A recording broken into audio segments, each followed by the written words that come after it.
Good morning everybody, good morning everyone. Economics बहुत last जो lecture था, मैंने उस लास्ट वीडियो में आपको पूरा बताया था कि किस तरह के क्वेश्चंस आते हैं, क्या क्या वैसे कॉन्सेप्ट होते हैं और एग्जाम में क्वेश्चंस किस तरीके से बनते हैं, कितने कितने मार्क्स के आएंगे और कैसे क्वेश्चंस बनेंगे। उसी के आगे आज अपन स्टार्ट करने वाले हैं टॉपिक से ही, बट चैप्टर बाद में शुरू करेंगे। उससे पहले अपन बेसिक कॉन्सेप्ट पढ़ेंगे। अब सबसे पहले ये बात करते हैं कि इकोनॉमिक्स है क्या, अर्थशास्त्र है क्या। अर्थशास्त्र का मतलब होता है कि अगर ऐसा सब्जेक्ट जो सिर्फ अर्थ के बारे में बताता है, जो सिर्फ पैसे के बारे में बताता है, जो सिर्फ धन के बारे में बताता है, वो क्या कहलाता है? अर्थशास्त्र कहलाता है। जो सिर्फ पैसे के बारे में बताएगा, जो सिर्फ धन के बारे में बताएगा, वो क्या कहलाएगा? अर्थशास्त्र कहलाएगा, इकोनॉमिक्स कहलाएगा। वेल्थ यानी जनरल लैंग्वेज में कहो तो केवल वेल्थ यानी धन के बारे में बताता है, वो इकोनॉमिक्स कहलाता है। कि पैसा कैसे अर्न किया जाए, वेल्थ कैसे अर्न किया जाए, पैसे को बढ़ाने के लिए क्या किया जाए, फ्यूचर में अगर पैसे को रखना है तो कैसे रखा जाए, तो इन सब के बारे में बताएगा, वो अर्थशास्त्र यानी इकोनॉमिक्स कहलाएगा। अब बात करते हैं कि सबसे पहले कि इकोनॉमिक्स के लिए बताया किसने है। तो इकोनॉमिक्स के लिए जनरल अगर बात करें तो जनरल में बताया है इकोनॉमिक्स के लिए एडम स्मिथ ने। किसने बताया है? एडम स्मिथ ने इकोनॉमिक्स के बारे में बताया है। एडम स्मिथ ने कहा है कि ऐसा सब्जेक्ट जो धन के बारे में बताता है वो इकोनॉमिक्स कहलाता है। उन्होंने कौन सी पुस्तक बुक लिखी है और बुक का नाम है the wealth of Nations. The wealth of Nations, ठीक है। ये कब लिखी है? 1776 में द वेल्थ ऑफ नेशंस लिखी है। धन का विज्ञान, धन का देश, धन का विज्ञान। उसमें इन्होंने बताया कि एक अर्थशास्त्र क्या है जो सिर्फ धन बढ़ाने के बारे में, धन अर्न करने के बारे में, पैसा अर्न कैसे करें, उसको फ्यूचर के लिए कैसे रखें, उन सब के बारे में बताता है, वो इकोनॉमिक्स यानी अर्थशास्त्र होता है। अब बात करते हैं कि अर्थशास्त्र के लिए भी ये है कि सबसे पहले जो बात करें वो आती है कि इसको उपभोग क्या है, उत्पादन क्या है, देन विनिमय क्या है, वितरण क्या है, मांग क्या है, और मांग के बाद जो है आपका पूर्ति क्या है, इन सब का आपस में क्या रिलेशन है, तो इन सब के बारे में बताएगा, वो क्या कहलाएगा? इकोनॉमिक्स कहलाएगा। अब बात करते हैं, थोड़ा सा अपन लिखते जाए साथ साथ में, मैं हटती जाऊंगी, आप साथ साथ में कॉपी करते जाएं। एडम स्मिथ की बुक का नाम हुआ द वेल्थ ऑफ नेशन 1776 और ये कहलाता है फादर ऑफ इकोनॉमिक्स, अर्थशास्त्र का पिता, जनक बोल दीजिए। वेरी इंपॉर्टेंट क्वेश्चन अगर आता है, फादर ऑफ इकोनॉमिक्स कौन है, अर्थशास्त्र का जनक कौन है, फादर ऑफ इकोनॉमिक्स कौन है, तो इसका मतलब वह कौन होगा? एडम स्मिथ होगा। अर्थशास्त्र का जनक, father of economics, Adam Smith, ठीक है। बट हमारे इंडिया में अर्थशास्त्र की रचना किसने करी है? तो वो किसने करी है? कौटिल्य ने करी है। किसने करी है? कौटिल्य, जिसे आप चाणक्य के नाम से भी जानते हैं। जिसे आप किसे जानते हैं इंडिया में? किसने करी है? कौटिल्य यानी चाणक्य के नाम से भी जानते हैं। ये हुआ बिल्कुल बेसिक नॉलेज, जो साथ साथ में स्क्रीनशॉट लेते जाइए।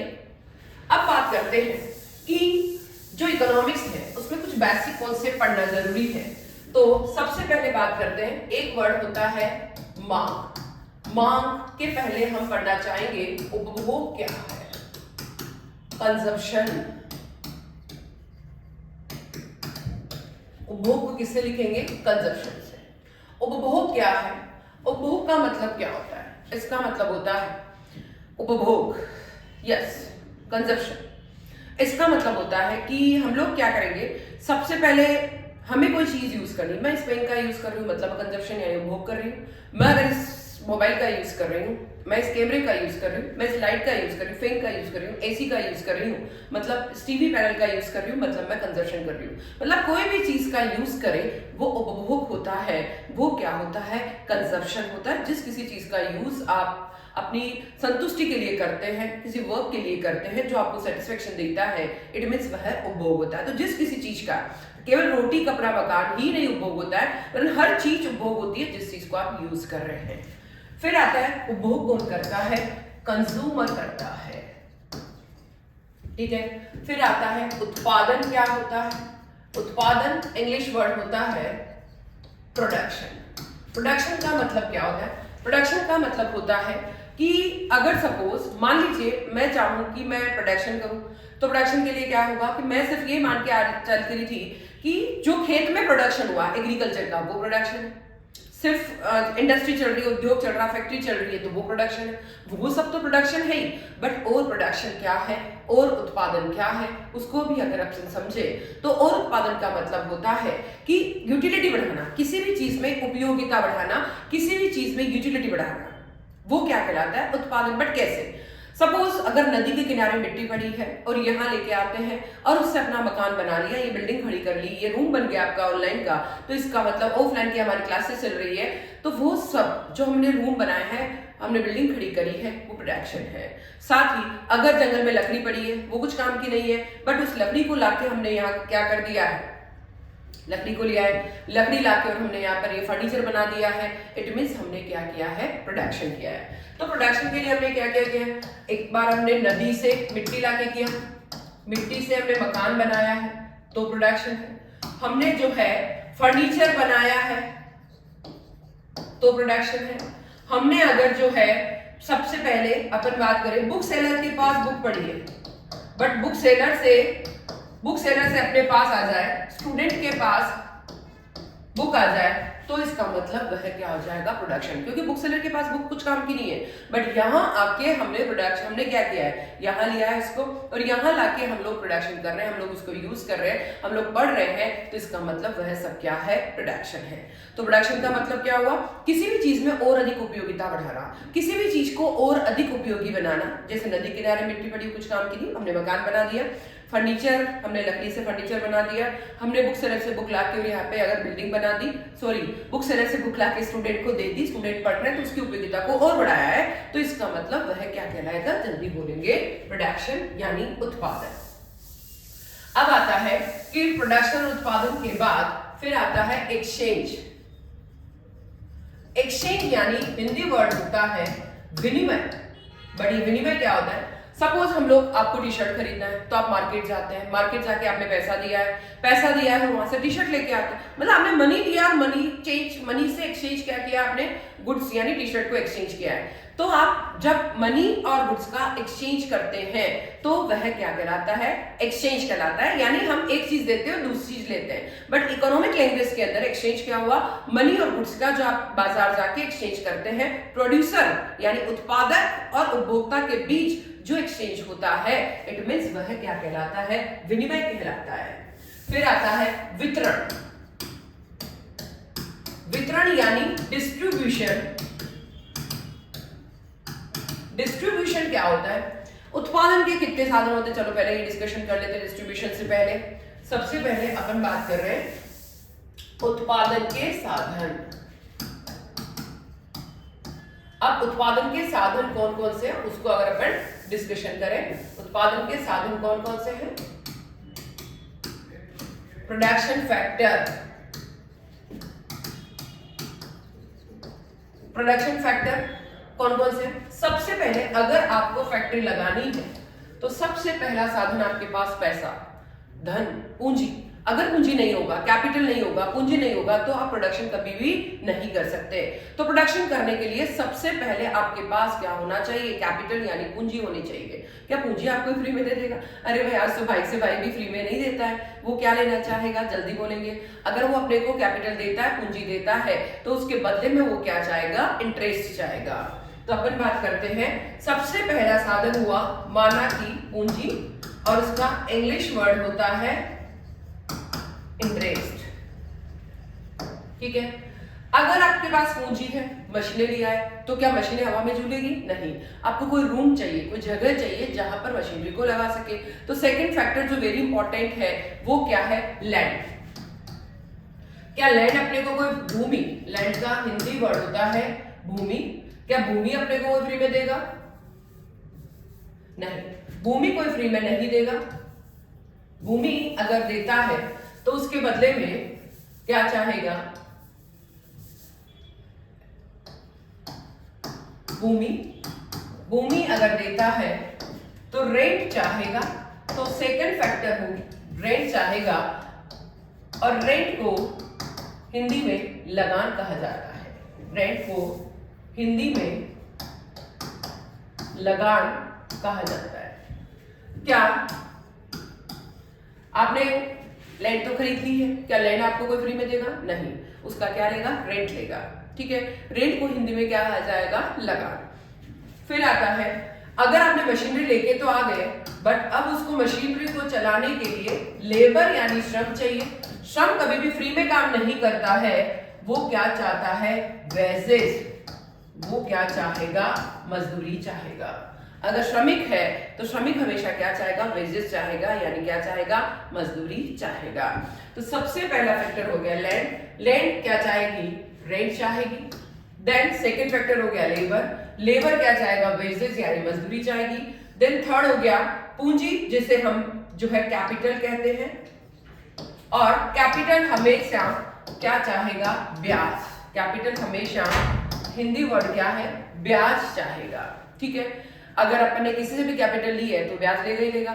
लेबर अगर अपने यहाँ काम करना तो फ्री में काम नहीं करेगा, वो क्या चाहेगा? मजदूरी। फिर चौथा फैक्टर है अपना प्रबंधक, जिसे मैनेजमेंट कहा जाता है। मैनेजमेंट हमेशा क्या चाहेगा? सैलरी, जिसे हम वेतन कहते हैं।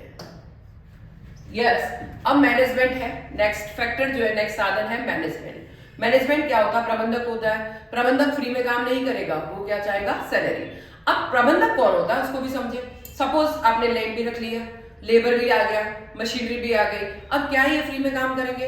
क्या इनको संभालने वाला कौन होगा? अगर इनको कोई संभालने वाला नहीं होगा तो क्या लंबे टाइम तक चल पाएंगे? नहीं।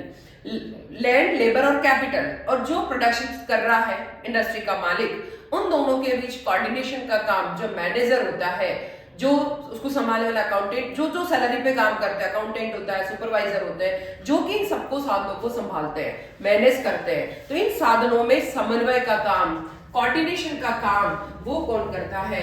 मैनेजमेंट करता है। कौन करता है? मैनेजमेंट। और लास्ट क्या होता है? उद्यमी। उद्यमी लास्ट फैक्टर क्या होता है? ये तो हो गया आपका प्रबंधक। फिर आता है लास्ट फैक्टर उद्यमी, जिसे आप साहसी। क्या साहसी फ्री में काम करेगा? नहीं, वो क्या चाहेगा? प्रॉफिट, जिसे अपन लाभ कहते हैं। और साहसी का इंग्लिश वर्ड होता है एंटरप्रेन्योर। तो देखिए 5 उत्पादन के साधन है। भूमि, तो वो क्या चाहेगा? यस, रेंट चाहेगा, फ्री में कोई काम नहीं करेगा। सेकंड होता है लेबर। लेबर कभी फ्री में काम नहीं करती है, वो क्या चाहेगा? यस, वेजेस चाहेगी। देन थर्ड हो गया कैपिटल। कैपिटल क्या चाहता है? जल्दी बोलेंगे। कैपिटल क्या चाहेगी? ब्याज चाहेगी। और लास्ट जो है प्रबंधक हो गया। प्रबंधक क्या होता है? प्रबंधक होता है, मैंने बताया था अभी, जो मैनेजमेंट होता है, जो किसी भी फैक्ट्री को संभालता है, जो मैनेज करता है। भूमि, श्रम, पूंजी और उद्यमी में आपस में कोऑर्डिनेशन करने का काम होता है, वो प्रबंधक करता है। तो किसी भी फैक्ट्री को खुद मालिक नहीं संभालता, या फिर भूमि, जो तीनों फैक्टर है उनको संभालने वाला भी कोई व्यक्ति चाहिए, तो उनको संभालने वाला जो व्यक्ति होता है वो प्रबंधक होता है। प्रबंधक अपने काम, मैनेजमेंट जिसे कहा जाता है, मैनेजर हो गए, सुपरवाइजर हो गए, अकाउंटेंट, जो कि सैलरी पे काम करते हैं। फिर लास्ट हो गया उद्यमी या साहसी। क्या साहसी फ्री में काम करता है? नहीं। साहसी क्या चाहता है? प्रॉफिट चाहता है। साहसी या उद्यमी क्या चाहता है? प्रॉफिट चाहता है। फिर अगर अपन बात करते हैं, अब देखिए प्रॉफिट क्यों चाहता है? क्योंकि वो रिस्क लेता है। क्या रिस्क हर कोई व्यक्ति ले सकता है? नहीं। रिस्क लेने वाला व्यक्ति, रिस्क हर कोई व्यक्ति ले नहीं सकता, जोखिम हर कोई ले नहीं सकता, क्योंकि हर जो बिजनेस होता है उसमें अनसर्टेनिटी होती है, अनिश्चितता होती है। बिजनेस चलेगा नहीं चलेगा, क्या मैं 10 लाख का इन्वेस्ट करूं, जीरो हो जाएगा, क्या मेरा घर बिक जाएगा, क्या 10 लाख का 1 करोड़ हो जाएगा, कोई श्योरिटी नहीं होती। तो श्योरिटी नहीं है, तो इसलिए हर कोई इस काम को कर नहीं सकता, और जो करता है वो कौन कहलाता है? साहसी कहलाता है, उद्यमी कहलाता है। और वो अपने काम के बदले में फ्री में काम नहीं करेगा, वरन वह क्या चाहेगा? प्रॉफिट चाहेगा। तो ये हुए आपके 5 फैक्टर। अब 5 फैक्टर के बाद ये आता है कि इन 5 फैक्टर को जब तक इनके काम, किसी भी मालिक ने इसको उनको काम पे रखा है, और जब तक इनको काम के बदले में इनका जो पैसा है, प्राइसेस है, साधन वेतन होता है, साधन कीमतें जिसे कहा जाता है। कौन कौन सी होती है साधन कीमत? देखिए, rate plus wages plus interest plus salary plus profit, ये पांचों साधन की कीमतें होती है। जब तक उनको उनके काम के बदले में पैसा नहीं मिलेगा तब तक कोई भी काम करना नहीं चाहेगा। तो डिस्ट्रीब्यूशन अगर नहीं होगा, सपोज भूमि श्रम पूंजी को पैसा नहीं दोगे आप, तो वो अब दुकान जाके शॉप पे जाके पैसा कैसे लाएगा? अगर सामान कैसे लाएगा, वस्तु कैसे लाएगा?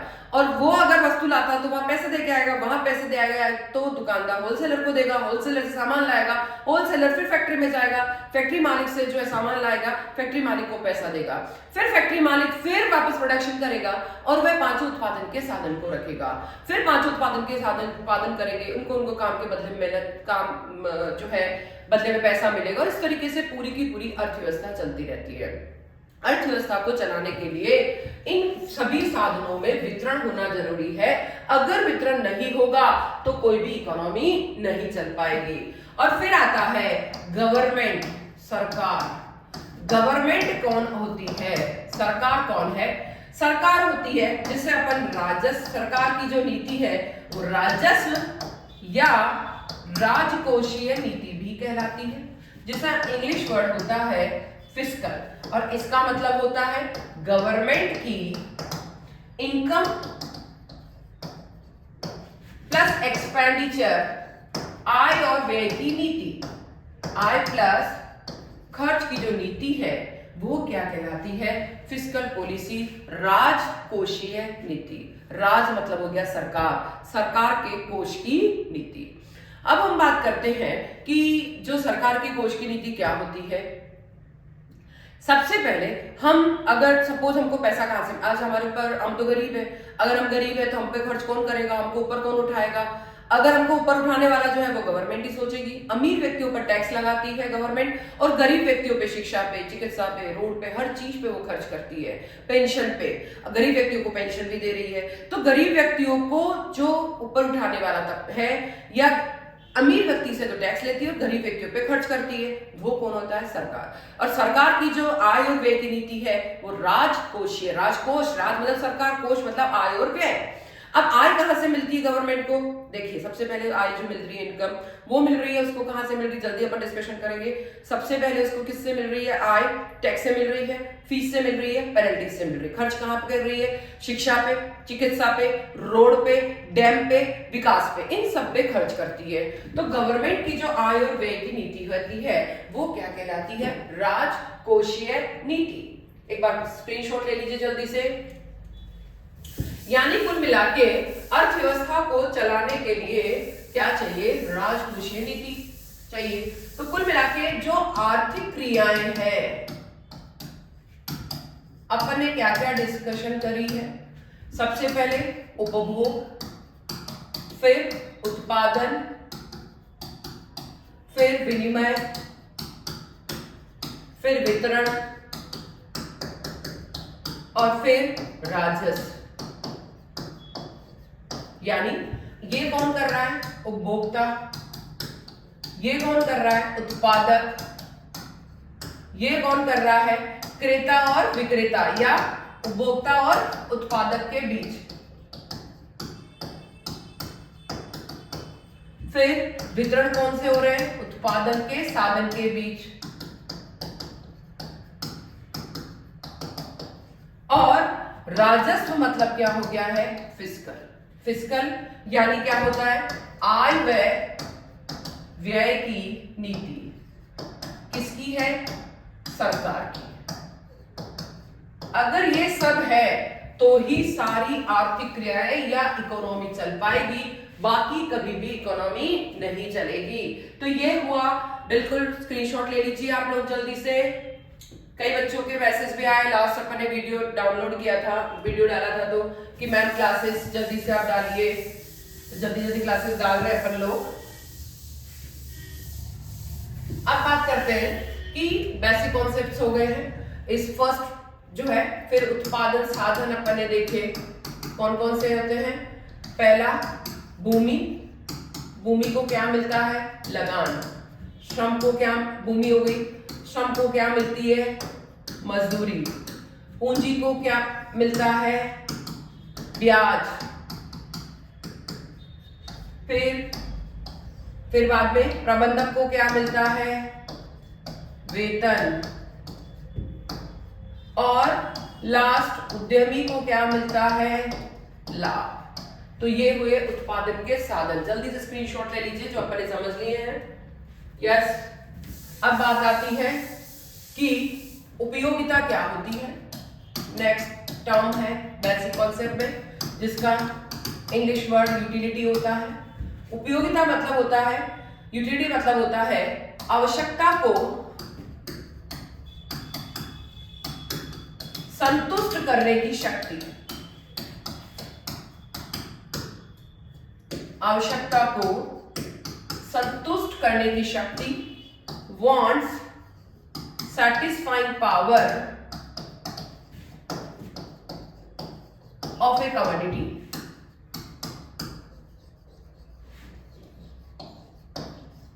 यस, वॉन्ट सेटिस्फाइंग पावर ए कमोडिटी, यानी किसी भी वस्तु में आवश्यकता को संतुष्ट करो। मुझे अगर बहुत तेज भूख लग रही है और भूख लगते ही अगर मैंने क्या खा लिया, गरम गरम पिज्जा खा लिया, तो भूख लग रही है मतलब मुझे खाने की आवश्यकता है, और जैसे मैंने कुछ खाया, पिज्जा खाया, मेरा पेट भर गया, यानी पिज्जा में क्या है, आवश्यकता को संतुष्ट करने की शक्ति है। तो किसी भी वस्तु में आवश्यकता को संतुष्ट करने की शक्ति वो क्या कहलाती है, उपयोगिता कहलाती है। पिज्जा अगर आप गरम गरम खाओगे तो उपयोगिता ज्यादा मिलेगी, अगर ठंडा पिज्जा, कल का पिज्जा खाएंगे तो उपयोगिता बहुत ही कम मिलेगी। अगर अपन सर्दी में अगर जो है वूलन कपड़े पहने तो उपयोगिता ज्यादा मिलेगी, पर सर्दी में कॉटन कपड़े पहने, कट स्लीव्स पहने तो उपयोगिता कम मिलेगी।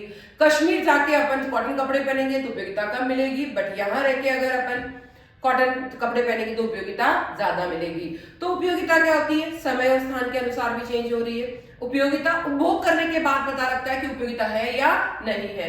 सपोज अगर मैं रोटी खा रही हूँ तो गरम गरम रोटी अगर मिल रही है तो उपयोगिता ज्यादा मिलेगी, पर कल की ठंडी रोटी होगी तो उपयोगिता कम मिलेगी। और खाने के बाद पता लगेगा कि रोटी आज की है या फिर कल की है। फिर अपन सोचते हैं कि अगर कोई चीज लाभदायक है या हानिकारक। एक व्यक्ति शराब पीता है, ठीक है, शराब पीता तो अपन क्या सोचते हैं, शराब तो बहुत हानिकारक होती है, तो नुकसान करेगी। बट जैसे वो शराब पीता है और उसको अगर सेटिस्फेक्शन मिलता है तो इसका मतलब उसके लिए उसमें क्या कहलाएगी, उपयोगिता कहलाएगी। तो चाहे लाभदायक है या हानिकारक है, शराब भले हानिकारक है, बट व्यक्ति को अगर पीने में उसे अच्छा लग रहा है, उसे सेटिस्फेक्शन मिल रहा है, तो इसके लिए शराब में भी क्या हो जाएगी, उपयोगिता। आप लोग को देखिए, आप लोग स्टूडेंट्स हो, दिन भर आप गेम खेलते रहते हो मोबाइल पे, पर हम लोग ये कहते हैं कि आप इसे नुकसान करता है, बट आपको क्या लगता है, इससे जो है वो जैसे गेम खेलते हो आपको मजा आता है, और जब मजा आता है तो आपको क्या लगता है, जैसे आप खेलते हो आपको सेटिस्फेक्शन मिलता है, मतलब आपके लिए मोबाइल में क्या है, उपयोगिता है। That's clear. तो संतुष्ट करने की शक्ति क्या कहलाती है, उपयोगिता। चाहे लाभदायक हो या हानिकारक हो, उससे कोई फर्क नहीं पड़ता। आपको मजा आ रहा है मतलब उस वस्तु में आपके लिए उपयोगिता होगी। नेक्स्ट आता है मौद्रिक नीति। मौद्रिक मतलब मुद्रा से संबंधित जो नीति होती है। मॉनेटरी पॉलिसीज का इंग्लिश वर्ड होता है मॉनेटरी पॉलिसी। देखिए मुद्रा, अब मुद्रा का मतलब कि आपके पास पैसा, पैसा कहां से आता है, नोट कौन छापता है, रिजर्व बैंक ऑफ इंडिया और सरकार, ठीक है। अब रिजर्व बैंक ऑफ इंडिया के मीडिएटर कौन से हैं, भाई ऐसा तो नहीं कि रिजर्व बैंक ऑफ इंडिया से अपने से कोई रिलेशन अपन जाएंगे उनसे पैसा लाएंगे, ऐसा तो पॉसिबल ही नहीं है। उसने बीच में अपने से डायरेक्ट रिलेशन रखने के लिए कॉमर्शियल बैंक, व्यावसायिक बैंक रख रखे हैं। जैसे आपने नाम सुना होगा, बैंक ऑफ बड़ौदा हो गया, देना बैंक हो गया, पंजाब नेशनल बैंक हो गया। तो ये सब क्या होते हैं, कॉमर्शियल बैंक होते हैं, व्यापारिक बैंक होते हैं, व्यावसायिक बैंक होते हैं। तो ये बैंक क्या करते हैं, सबसे पहले इन बैंक की बात करें, आज हमारे पास पैसा ज्यादा है तो हम कहाँ डिपॉजिट कराएंगे, इन कॉमर्शियल बैंक में जाके कराएंगे, ठीक है। हमारे पास पैसा तो हम कहाँ कराएंगे, कॉमर्शियल बैंक में जमा कराएंगे। हमको लोन चाहिए तो हम कहाँ से लाएंगे, कॉमर्शियल बैंक से लाएंगे। फिर अगर ये तो हम कौन है, पब्लिक, हम कौन है, पब्लिक, और हम कहाँ जा रहे हैं, बैंक में। पर इन बैंक के पास भी अगर कहीं पे पैसा डिपॉजिट कराना है तो ये कहाँ कराएंगे, जल्दी बोलेंगे, ये कहाँ कराएंगे, इन बैंकों को भी पैसा जमा कराना है तो ये सबसे पहले जाएंगे बैंक जो है RBI, reserve bank of India के पास। अगर गवर्नमेंट को भी पैसे की जरूरत होती है तो वो कहाँ जाएंगे, रिजर्व बैंक ऑफ इंडिया के पास। तो कुल मिला के मनी, पैसा कहाँ से आता है, कहाँ जाता है, और इनको कौन घुमाने वाला है अर्थव्यवस्था में, तो कौन कौन है? पब्लिक है, व्यापारिक बैंक है, रिजर्व बैंक ऑफ इंडिया और गवर्नमेंट। हम सबकी जो मिली जुली मनी को बढ़ाने और कम करने की जो नीति होती है वो क्या कहलाती है? मौद्रिक नीति। तो इसमें कौन कौन इंक्लूड होंगे? आरबीआई होगा, बैंक होंगे, गवर्नमेंट भी हो गई, और हम कौन है? पब्लिक भी इसमें इंक्लूड होगी। तो ये कहलाती है जनरल लैंग्वेज में मौद्रिक नीति, जो पैसा बढ़ाने, मुद्रा को बढ़ाने, छापने, घटाने की नीति होती है। नेक्स्ट पॉइंट आता है यस। अब बात करते हैं कि आय व यस आय, पहले अपन बात करते हैं कि ये मांग क्या होती है। आय और मांग का संबंध। बट मांग का मतलब क्या है? जनरली मांग का मतलब है जो चीज हम खरीद के लाते हैं, अगर जो चीज हम बाजार से लेने जाते हैं वो हमेशा क्या कहलाती है? मांग कहलाती है। अगर हमारे पास पैसा ज्यादा आएगा, इनकम के सोर्सेज ज्यादा होगी, तो हम उन सभी वस्तुओं की मांग भी क्या करेंगे? ज्यादा करेंगे। बट पैसे के सोर्सेज नहीं है, आय भी नहीं है, तो हम खर्चा कहां से करेंगे? तो जैसे जैसे हमारी इनकम बढ़ती जाती है हम सभी वस्तुओं की मांग को बढ़ाते हैं, और इनकम कम होती है तो सभी वस्तुओं की मांग को भी क्या कर देते हैं? कम कर देते हैं। अब उसी चीज को अगर अपन डिस्कशन करें, सपोज जब तक मैं जो है मैं 10,000 रुपए महीना कमाती थी, अर्न करती थी, तो मैं जो है महीने की 2 साड़ी खरीदती थी।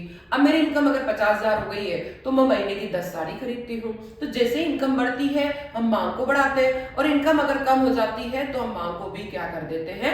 कम कर देते हैं। तो आय यानी इनकम, मांग यानी डिमांड। अगर जो चीज आय बढ़ती है तो हम डिमांड बढ़ाते हैं, आय कम होती है तो डिमांड को भी कम कर देते हैं। दोनों का पॉजिटिव, दोनों का हमेशा कैसा संबंध होगा? सीधा संबंध होगा। दोनों का हमेशा हमेशा कैसा रिलेशन होगा? Positive relation. ठीक है, ये हो गया, अपना समझ में आ गया। नेक्स्ट होती है वर्ड है अपना स्थानापन्न वस्तु। ये स्थानापन्न वस्तु क्या होती है? इसका इंग्लिश वर्ड होता है सब्स्टिट्यूट गुड्स। सब्स्टिट्यूट, स्थानापन्न का मतलब क्या होता है? जब एक वस्तु के स्थान पर दूसरी वस्तु का उपयोग किया जाता है, जब एक वस्तु के स्थान पर दूसरी वस्तु का उपयोग किया जा सकता है तो स्थानापन्न वस्तु सब्स्टिट्यूट गुड्स कहलाती है। जैसे मैं बहुत ज्यादा चाय पीती हूँ, बट आज अगर चाय नहीं मिल रही है तो मैं चाय की जगह क्या पी सकती हूँ? कॉफी पी सकती हूँ। यानी एक वस्तु का रिप्लेस जब दूसरी वस्तु से किया जा सकता है तो वह कौन सी वस्तु कहलाती है? स्थानापन्न वस्तु। यानी एक के स्थान पर दूसरी का उपयोग करना, वो कहलाती है स्थानापन्न वस्तु। सपोज टी एंड कॉफी, ठीक है, चाय और कॉफी। फिर आप अगर बाजार गए कोल्ड ड्रिंक पीने, मिरिंडा मांगी आपने, मिरिंडा नहीं है तो आपने कहा मिरिंडा की जगह पेप्सी दे दो, तो आप मिरिंडा की जगह क्या पी सकते हैं? पेप्सी पी सकते हैं। आप मार्केट गए कुछ खाने के लिए, पिज्जा खाने के लिए, बट पिज्जा नहीं मिला है तो पिज्जा की जगह अपन क्या खा सकते हैं? बर्गर। तो पिज्जा की जगह आप बर्गर खा सकते हो। पूर्ण स्थानापन्न नहीं है, कुछ हद तक आप उसके स्थान पर उसका यूज कर सकते हो। टी और कॉफी पूर्ण स्थानापन्न नहीं है। मैं चाय की जगह कॉफी पी सकती हूँ बट रोज नहीं पीऊंगी, मैं चाय की जगह कॉफी रोज नहीं पीऊंगी, इसलिए पूर्ण स्थानापन्न इसको भी नहीं कर सकते। बट जनरल इस लैंग्वेज में स्थानापन्न वस्तु क्या हो गई? चाय और कॉफी। चाय की जगह आप क्या पी सकते हैं? कॉफी और कोल्ड ड्रिंक। ठीक है, एक आता है पूरक वस्तु। यस, पूरक वस्तु की बात करते हैं। पूरक वस्तु यानी कॉम्प्लीमेंट्री गुड्स। पूरक का मतलब क्या होता है? जब एक वस्तु के साथ साथ दूसरी वस्तु की आवश्यकता पड़ती है, जब एक वस्तु के साथ साथ दूसरी वस्तु की आवश्यकता पड़ती है तो वह पूरक वस्तु कहलाती है। जैसे pen and ink. Yes, pen है पर पेन की इंक खत्म हो गई है, आप रिफिल जो है आपकी खत्म हो गई है तो आपके पेन कुछ भी काम का नहीं है। ये टीवी पैनल है पर ये वाला पेन नहीं है तो मेरे ये टीवी पैनल कोई भी काम का नहीं है, क्योंकि मैं इससे लिख नहीं सकती। अगर पेन नहीं होगा तो नहीं लिख सकती। तो एक वस्तु के साथ जब दूसरी वस्तु की जरूरत पड़ती है तो वह कॉम्प्लीमेंट्री गुड्स कहलाती है, पूरक वस्तु। जैसे कौन कौन सी हो गई है? Pen and ink, car and petrol. यानी स्कूटर कार है आपके पास पर आपके पास पेट्रोल खत्म हो गया है तो आपका स्कूटर नहीं चल सकता है। स्कूटर के साथ क्या चाहिए? पेट्रोल चाहिए। कार के साथ क्या चाहिए? पेट्रोल चाहिए। अगर स्कूटर है पर पेट्रोल नहीं है तो आपका स्कूटर कुछ भी काम का नहीं है। तो ये क्या कहलाएगी? आपकी पूरक वस्तु। फिर आता है पूरक वस्तु के बाद नेक्स्ट आता है कि सपोज आपको ये कहा जाए कि श्रेष्ठ वस्तु क्या है।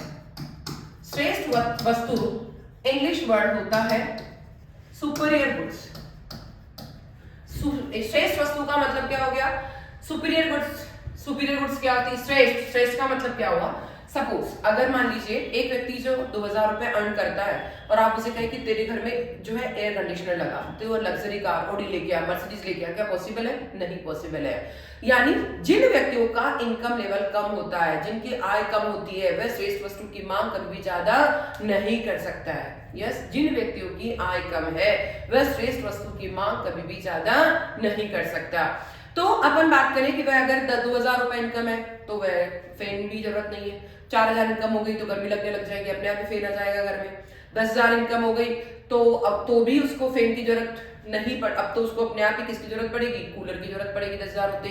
फिर अगर 40,000 इनकम हो जाती है तो कूलर से सफोकेशन होने लग जाता है, अपने आप ही उसके घर पे क्या आ जाता है? एयर कंडीशनर आ जाता है। तो ऐसी वस्तुएं जिनमें अगर आय ज्यादा होती है तो उनकी मांग भी हम लोग क्या करते? ज्यादा। आय कम होती है तो हम मांग भी क्या कर देते? कम। आय बढ़ती है, मांग भी बढ़ती है, आय कम होती है तो मांग भी कम हो जाती है। तो आय और मांग में अगर सीधा संबंध है तो वो कौन सी वस्तुएं कहलाती है? श्रेष्ठ वस्तु, superior goods. Suppose air conditioner और लग्जरी कार। That's clear. अब आता है श्रेष्ठ वस्तु के बाद घटिया वस्तु क्या होती है, उसको भी अपन डिस्कशन कर लेते हैं। घटिया वस्तु इंफीरियर गुड। इंफीरियर गुड्स का मतलब क्या हुआ? ऐसी वस्तुएं, इंफीरियर जो घटिया है, ऐसी वस्तुएं जिनमें आय और मांग में विपरीत संबंध होता है, वह कौन सी वस्तुएं कहलाती है? घटिया वस्तुएं। ऐसी वस्तुएं जिनमें आय और मांग में विपरीत संबंध होता है वो क्या कहलाती है? घटिया वस्तु। सपोज अगर मान लीजिए इसको जो है वेजिटेबल घी जिससे अपन जनरल लैंग्वेज में डालडा घी भी बोलते हैं, और जैगरी यानी गुड़। ठीक है, अगर आपका इनकम लेवल कम है तो हम घटिया वस्तु यानी डालडा घी की मांग ज्यादा करते हैं, और आय का लेवल बढ़ जाता है तो हम डालडा घी की डिमांड को, दोनों में कैसा रिलेशन है? पॉजिटिव ना होके नेगेटिव रिलेशन। इसको समझते हैं। एक व्यक्ति जो 2000 अर्न करता है और उसको आप कहते हैं कि तू जो है कोरी रोटी क्यों खाता है, या तू क्यों जो है वेजिटेबल घी खाता है, तू एक काम किया कर, तू जो है देशी घी से रोटी खाया कर। जब वो 2000 ही अर्न कर रहा है और आप कहो कि भाई तू देशी घी खाया कर, तो 600 रुपए का देशी घी अगर उसमें लगाएगा तो वह कैसे खाएगा? तो वही सेम चीज कि अगर आपको क्या लगता है कि अगर जो है इनकम लेवल कम है तो वह डालडा घी की डिमांड को क्या करेगा? ज्यादा। देशी घी की नहीं खा सकता है, इनकम लेवल कम है, गरीब है, तो वह डालडा घी की डिमांड क्या करेगा? ज्यादा। पर जैसे इनकम लेवल बढ़ जाएगा तो वह डालडा घी की मांग को क्या कर देगा? कम कर देगा। क्लियर? जब है इनकम लेवल कम है तो डालडा घी की मांग ज्यादा करेगा। जैसे इनकम बढ़ेगी तो अब डालडा घी नहीं खाना है, डालडा घी में स्मेल आती है, 10,000 रुपए अर्न करता है तो डालडा घी की डिमांड को धीरे धीरे कम कर देगा। इनकम कम थी तो डालडा घी की मांग ज्यादा, इनकम बढ़ गई तो डालडा घी की मांग कम। तो दोनों में कैसा रिलेशन है? नेगेटिव। तो नेगेटिव रिलेशन जिन गुड्स में होता है आय और मांग में, वो घटिया वस्तु कहलाती है, इंफीरियर गुड्स कहलाती है। अब अपन बात करते हैं, सब कुछ वर्ड्स, बहुत सारे वर्ड्स अपन ने पढ़े हैं।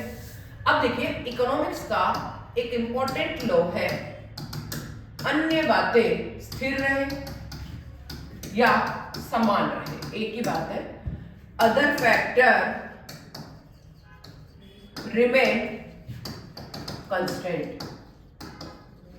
अन्य बातें समान रहे। अगर आप एक लॉ चालू करें, कोई भी दो चीजों में अगर आप रिलेशन बताना चाहते हैं तो आपको एक चीज ध्यान में रखनी है, आपको पीछे जोड़ना है अन्य बातें समान रहे, अदर फैक्टर रिमेन कांस्टेंट। अब अन्य बातें समान रहे क्यों? सपोज अगर मान लीजिए अपन कह रहे कि इनकम और डिमांड में पॉजिटिव रिलेशन होता है, आय बढ़ेगी तो मांग भी बढ़ेगी, आय घटेगी तो मांग भी घटेगी। तो आय बढ़ेगी तो मांग बढ़ेगी, बट अन्य बातें समान रहे कि उसे बचत करने का शौक नहीं है, भाई उसकी आय बढ़ रही है, साथ साथ में बचत भी ज्यादा करना पसंद कर रहा है, तो मांग कहां से बढ़ेगी? तो अन्य बातें यानी बचत का शौकीन ना हो तो आय बढ़ने पर मांग बढ़ेगी। तो हमेशा एक ही चीज का ध्यान रखना होगा कि अगर दो फैक्टर को अप्लाई करना है, दो फैक्टर को लागू करना है, तो अन्य बातें समान, जो इकोनॉमिक्स का इंपॉर्टेंट लॉ है, अन्य बातें समान रहे। फिर आता है, ये हो गया अपना। नेक्स्ट है कि अगर सपोज क्वेश्चन में कहीं आता है कि आय व उपभोग का संबंध कैसा होता है। आय मतलब आय, जैसे वाई हो गई, कंजप्शन हो गया। जैसे ही आय बढ़ती है तो हम उपभोग हमेशा क्या करेंगे, बढ़ाएंगे। भाई अगर जैसे पता लगा कि घर में पैसे ज्यादा आ गए, लोग पिज्जा खाने चले, पार्टी करने चले, रिजॉर्ट पे घूमने चले, नए नए कपड़े लेके आए, नई घड़ी लेके आए, नए शूज लेके आए, चलो अपने घर में एसी लगा दो, लग्जरी कार लेके आ जाओ, तो आय बढ़ेगी तो मांग बढ़ेगी और आय घटेगी तो मांग भी घटेगी। बट अन्य बातें समान रहे, क्योंकि आय बढ़ने पर मांग तभी बढ़ सकती है जब हम बचत के शौकीन ना है। ठीक है। फिर आता है कि अगर सपोज क्वेश्चन में आता है कीमत क्या होती है और मांग क्या होती है। फर्स्ट रिलेशन देख रहे हैं पर कीमत और मांग, प्राइस और डिमांड। अगर अर्थव्यवस्था में सपोज आप ही सोचिए, आप अगर पिज्जा खाने जाते हैं और 200 रुपए का पिज्जा है और 250 रुपए मिलता है, तो आप मांग क्या करेंगे, कम करेंगे। यानी कीमत बढ़ेगी तो आप मांग को क्या करेंगे, कम कर देंगे। ठीक है। बट 200 रुपए का पिज्जा अगर 500 में आ रहा है तो अपन पहले अगर 2 पिज्जा खा रहे थे तो अब एक ही खाएंगे। पर अगर जो है 200 रुपए का पिज्जा अगर 25 रुपए में आने लग जाता है, 25 रुपीज में, तो अपन अपने आप ही मांग को क्या कर देंगे, बढ़ा देंगे। जहां 2 पिज्जा ला रहे थे अब 5 पिज्जा लाएंगे।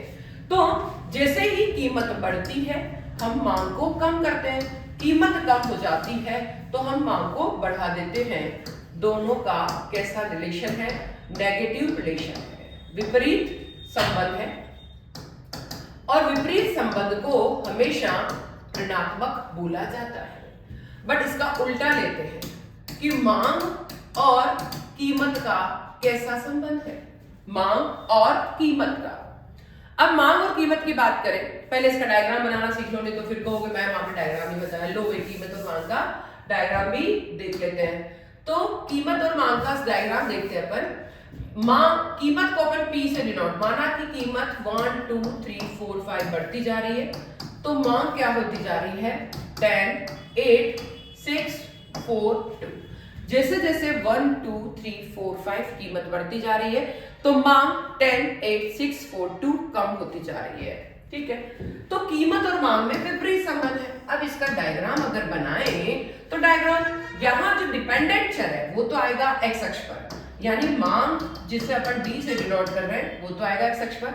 कीमत को अपन पी से डिनोट करते हैं 1 2 3 4 और 5। 1 2 4 6 8 10, 1 पर 2 2 पर 4। ये देखिए ये कैसा बन रहा है। जनरली अगर अपन बात करें 1 पर कितना है, ये तो सीधा बना रहे हैं 1 पर 10, ये लीजिए उसको छोड़ दीजिए आप। 1 पर 10 अपन मांग का बना रहे तो मांग का ही ध्यान रखना है। 2 पर 10, 3 पर 6, ये 4। ये देखिए ये डी डिमांड वक्र बन रहा है, जो नेगेटिव स्लोप को बनाएगा, जो ऋणात्मक स्लोप को बनाएगा। ये मेरा बायां हाथ है, ये दायां हाथ है, तो ऊपर बाएं से नीचे दाईं ओर इसका डायग्राम नेगेटिव स्लोप बनेगा, ऊपर बाएं से नीचे दाईं ओर बनेगा। एक बार स्क्रीनशॉट ले लीजिए जल्दी से। डायग्राम कैसा बनेगा, ऊपर बाएं से नीचे दाईं ओर। पहले जो बना रहे थे सीधा का बना रहे थे, पर अपन पहले नेगेटिव का डिस्कशन कर रहे हैं, नेगेटिव बनाए। जल्दी स्क्रीनशॉट। अब आता है कीमत और मांग का आ गया। अब अपन बोलते हैं कीमत और पूर्ति का कैसा संबंध होता है। तो सेकंड पढ़ रहे हैं अपन, संबंध में पूर्ति क्या होती है, सप्लाई इंग्लिश वर्ड होता है, एस से डिनोट करते हैं। इंग्लिश वर्ड प्राइस होता है, पी से डिनोट करते हैं। सप्लाई क्या होती है, पूर्ति क्या होती है, जो बाजार में बिकने को आता है, जो लोग बाजार में खरीदते हैं। सपोज बाजार में बिकने को आया है, बाजार में प्रोडक्शन होके आया है, बिकने को आया है, और आपको अगर कोई चीज बाजार में बेचनी है, आप बेचने वाले इस चीज का ध्यान रखें। अगर आप बेच रहे हैं कोई चीज, सपोज आपने शॉप लगा रखी टी शर्ट्स की, ठीक है, टी शर्ट्स की शॉप लगा रखी है। टी शर्ट आप रोज 200 रुपए में बेचते थे, अब 500 पे बेचने लग जाते हैं, तो पर टी शर्ट आपको 300 का प्रॉफिट हो रहा है। आपने शॉप लगाई, कि अपन लोग थोड़े से दिन गर्मी की छुट्टियों में अपन जो है बिजनेस करते हैं और शॉप लगा लेते हैं। तो आपने 200 रुपए का जो टी शर्ट है वो अगर 500 रुपए में सेल कर रहे हैं तो पर टी शर्ट आपको 300 रुपए का प्रॉफिट है। प्रॉफिट होते ही जैसे प्राइस बढ़ी है 200 से 300, 200 से 500, तो अपन ज्यादा बेचना चाहेंगे और ज्यादा बेचेंगे इसका मतलब पूर्ति यानी सप्लाई भी क्या हो जाएगी, ज्यादा। बट अगर आपको कहे कि लॉस मार्केट में बिल्कुल स्लो डाउन चल रहा है और 200 रुपए का टी शर्ट आपको 100 रुपए में कम में बेचना पड़ रहा है, मतलब 200 रुपए था तो 500 बेचा पहले, अब 200 का 100 में बेच रहे हो। जैसे 100 में बेचोगे तो आपको पर जो टी शर्ट है वो 100 रुपए का लॉस हो रहा है, तो आप कम बेचना पसंद करेंगे क्योंकि आपको लॉस हो रहा है। ठीक है, तो कीमत बढ़ती है तो पूर्ति भी बढ़ती, सप्लाई भी, कीमत कम होती है तो सप्लाई भी कम हो जाती है। अगर ये बढ़ेगा तो ये भी बढ़ेगी, ये कम होगा तो ये भी कम होगा, दोनों का पॉजिटिव रिलेशन। प्राइस 1 2 3 4 5 बढ़ रही है तो सप्लाई भी 2 4 6 8 10 लगातार बढ़ती जा रही है। जो पहले अपन डायग्राम बना रहे थे वो वाला डायग्राम है। यहाँ देखिए ये प्राइस है और ये सप्लाई है। प्राइस 1 2 3 4 5 2 4 6 8 एंड 10, तो 1 पर 2 2 पर 4। ये देखिए ये आपका इस तरीके से एसएस धनात्मक ढाल, इसे क्या कहा जाएगा, धनात्मक ढाल, पॉजिटिव स्लोप कहा जाएगा। तो जिन दो फैक्टर का धनात्मक सीधा संबंध होता है, धनात्मक यानी सीधा संबंध होता है, उनका डायग्राम हमेशा पॉजिटिव स्लोप वाला यानी धनात्मक ढाल वाला बनेगा। अब बात करते हैं कि इसका स्क्रीनशॉट ले लीजिए, जल्दी स्क्रीनशॉट ले लीजिए। ठीक है, अब बात करते हैं कि कीमत का अर्थव्यवस्था में कीमत का निर्धारण कैसे होता है। तो अगर कीमत का निर्धारण,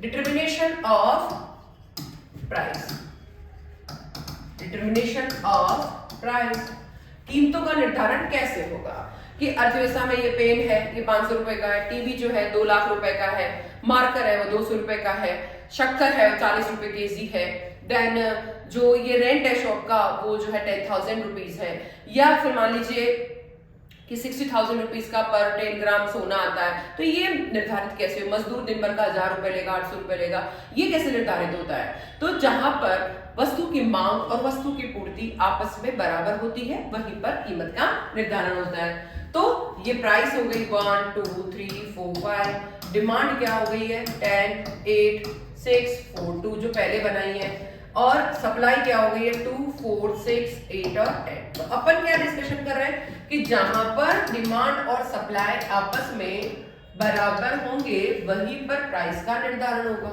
ठीक है, अब यहां पर हमने जो पहले एज्यूम किया था डिमांड भी और सप्लाई भी, वो एज्यूम किया, तो ये बराबर कहां हो रहा है, डी और एस पर बराबर हो रहा है। कितना हो रहा है 6 और 6, और कहीं दोनों आपस में 8 4 है, ये 10 2 है, ये 4 8 है, बट केवल ये जगह ऐसी है जहां दोनों बराबर है 6 = 6 पर।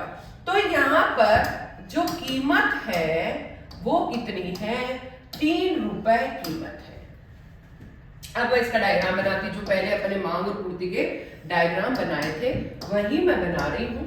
ये अपन ने डिमांड कर्व बनाया था, ये अपन ने जो ऊपर लेफ्ट से नीचे राइट की ओर जाता है वो डिमांड कर्व नेगेटिव स्लोप वाला, जो इस तरीके से बनता है वो धनात्मक ढाल वाला बनता है सप्लाई कर्व। जहां एक दूसरे को काटेंगे जो, तो वह ई और ई क्या कहलाता है, संतुलन बिंदु।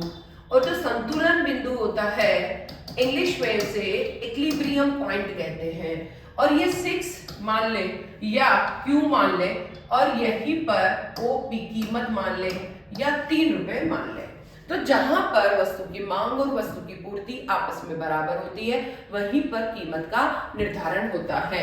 तो ये बेसिक कॉन्सेप्ट्स के साथ अपन DD और SS जहां इक्वल है वहीं पर संतुलन होगा।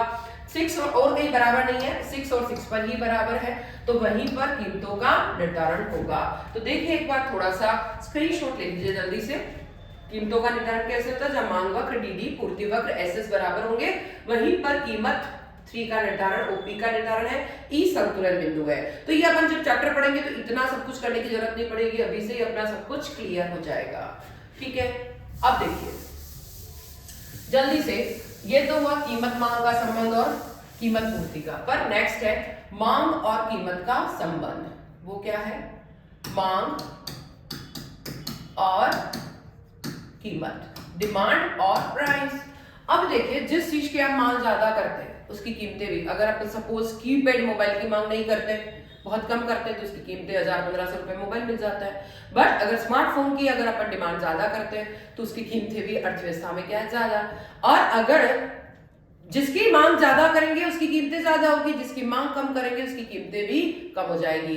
तो जहां स्मार्टफोन की मांग ज्यादा उसकी कीमतें भी ज्यादा, कीपैड की मांग कम है तो उसकी कीमतें भी कम है। यहां अपन मांग शब्द पहले ले रहे हैं, पहले जो पढ़ा था उसमें कीमत शब्द पहले ले रहे थे, इस चीज का ध्यान रखना है। तो मांग और कीमत में मांग बढ़ेगी कीमत भी बढ़ेगी, मांग घटेगी कीमत भी घट जाएगी, दोनों का हमेशा हमेशा सीधा संबंध होगा। इस चीज का ध्यान रखें, कीमत मांग का विपरीत है पर मांग कीमत का सीधा है, कीमत मांग का विपरीत मांग कीमत का सीधा, कीमत मांग का विपरीत मांग कीमत का सीधा। अब बात करते हैं पूर्ति और कीमत का कैसा संबंध होता है। पूर्ति क्या होती है, पहले भी डिस्कशन कर चुके हैं कि अभी सपोज अभी दिसंबर है, माना कि अभी दिसंबर है, सर्दी पड़ रही है और अभी आपको कहे कि वाटरमेलन खाना, मुझे तो बहुत तरबूज खाने की इच्छा हो रही है। लो भाई तुम लोग को तरबूज खाने की इच्छा हो रही है, जो लाओ, कौन लेके आ सकता है, जाओ लेके आओ, बाजार में जाओ। आप सब जगह घूम गए, मार्केट में कहीं वाटरमेलन नहीं है, बस एक डीप फ्रीज वाला या जो सीजनेबल नहीं है वहां पर आप गए, वो रखता है, तो उससे पूछा क्या रेट है, तो उसने बताया कि 300 रुपीज केजी। क्या बोला, कहीं पे भी तरबूज नहीं है, केवल एक जगह, यानी सप्लाई यानी पूर्ति बहुत कम है, तो उसकी कीमतें 300 रुपए किलो, यानी कीमतें बहुत ज्यादा है। बट जैसे ही पता लगता है कि उसकी सप्लाई जो है, क्या हुआ, सप्लाई मई जून आ गया और अब आप हमको खाने, एसी भी चल रहा है, फैन भी चल रहा है, खूब मजे आ रहे हैं और अंदर बाहर तो गर्मी है और चिड़ कुछ खाने की इच्छा है, लोग अब तरबूज खाते हैं। तो मई अप्रैल में अगर आप तरबूज खाने जाते हैं और वहां पूछते हो, हर जगह तरबूज के ढेर लगे, वाटरमेलन ही वाटरमेलन, जब तरबूज है और वहां पूछते क्या भाव है, तो बोलता 10 रुपए किलो और 20 रुपए किलो। तो यानी जब उसकी सप्लाई बहुत ज्यादा है तो उसकी कीमतें क्या है, कम। यहाँ सप्लाई पहले ले रही हूँ फिर कीमतें ले रही हूँ, सप्लाई ज्यादा है तरबूज की तो कीमतें कम है, पर सप्लाई दिसंबर में कम हो गई तरबूज की तो कीमतें ज्यादा हो गई, 300 रुपए किलो। तो सप्लाई और कीमत का कैसा संबंध है, विपरीत संबंध है। तो ये हो गई सप्लाई, ये हो गई कीमत, ये अगर बढ़ेगी तो ये कम होगा और ये कम होगा तो ये बढ़ेगा, दोनों का कैसा है, नेगेटिव यानी विपरीत संबंध है। तो ये सब कुछ अपन ने पढ़ा है और सारे बेसिक कॉन्सेप्ट किए हैं। जब मैंने लास्ट सेशन के अंदर भी बात करी थी कि क्या क्या, मैंने केवल एक वीडियो ही लिखा था, वीडियो बनाया था कि भाई अपन नेक्स्ट सेशन में अपन आने वाले वीडियो जल्दी से जल्दी अपन क्लासेस लेंगे, कैसे कैसे पेपर आते हैं, कैसे क्वेश्चन आते हैं, तो वही अपन ने डिस्कशन किया। तो सभी बच्चों के व्हाट्सएप पे और वीडियोस पे कमेंट आने लग गए कि मैं जल्दी से जल्दी क्लासेस करवाएंगे। तो यही आपकी क्लासेस हिंदी मीडियम में अपने स्टार्ट कर दी है और बेसिक कॉन्सेप्ट्स आज किए हैं। नेक्स्ट क्लास अपन चैप्टर वाइज शुरू कर देंगे, तो चैप्टर अपना स्टार्ट करेंगे अब डिमांड का चैप्टर। तो इस तब तक आप अपना मेरा जो चैनल है वो सब्सक्राइब भी करें, लाइक भी करें और कमेंट करें कि क्या क्या रिलेशन किस किस के हो सकते हैं, कोई प्रॉब्लम आए, किसी रिलेशन पूछना हो तब भी आप कमेंट कर सकते हैं। Thank you.